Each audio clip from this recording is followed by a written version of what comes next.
Mga karek, ito yung hindi pa gaano ayos sa sinimulan ko lang yung buffet at lalagyan ko pa lang ng backdrop. Kaya panoorin niyo po.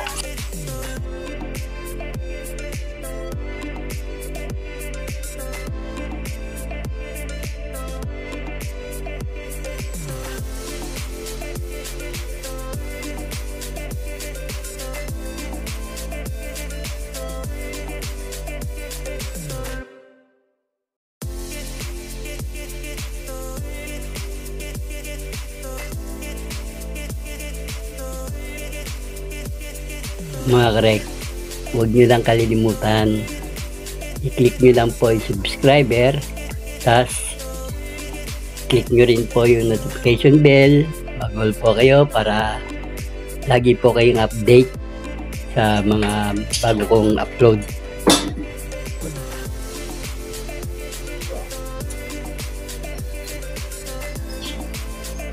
Mga karek, huwag nyo pong skip yung ads ko mga karek. Saglit lang naman po yun. Madali lang po siya matapos. Tapos panoorin nyo uli. Marami po kayong matututunan sa channel na to mga karek. At kung nagustuhan mo mga karek, pwede naman po nyo i-share, i-like. At kung may katanungan po kayo mga karek, ilagay nyo lang po sa comment section at sasagutin po natin.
Siya po yung mother ng bibinyagan.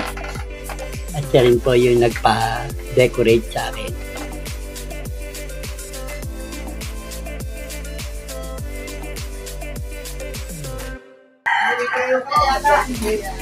Pwede pa po tapos siya mga karik, lalagay pa yung mga pagkain.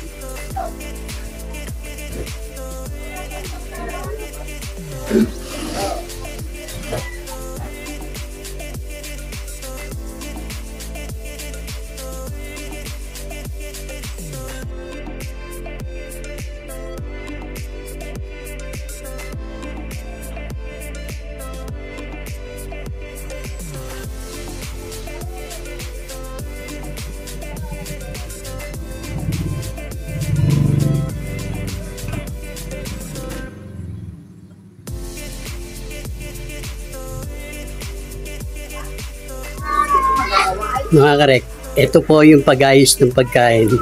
Ganito po ang pag-ayos mga karek. Lahat po ng mabibigat sa sikmura, siya po yung unang-una. Heavy to light sang ayos ng pagkain. Laging inuuna yung mga pasta, noodles. Sila yung unang ilalagay sa buffet. Hanggang sa papunta roon sa lights. Kaya inuuna po yung mga noodles at yung mga pasta. Sila po yung pang-alternate sa rice. Kaya yung kung ayaw ng rice, kakainin nila yung mga pasta, noodles. Ganyan po pag-ayos mga karek. Yan. Lahat na mabibigat sa sikmura inuuna. Pagdating naman sa mga sauce, dapat hindi po pinagsasama yung dalawang sauce pagdidikitin. Kailangan ang pagitan po ng may sauce yung dry po. Kasi po, kaya po sa pagitan nila yung dry, pag nilagay po nila sa plato, naghahalo po yung sauce ng parehong may sauce. Kaya kailangan talaga may dry po sa gitna para yung sauce nila hindi magdikit at mag-iba yung lasa. Ganyan po yung pag-aayos mga karek. Ayun po yung dessert na saulian po. Lahat po ng mga matatamis nilalagay po sa saulian.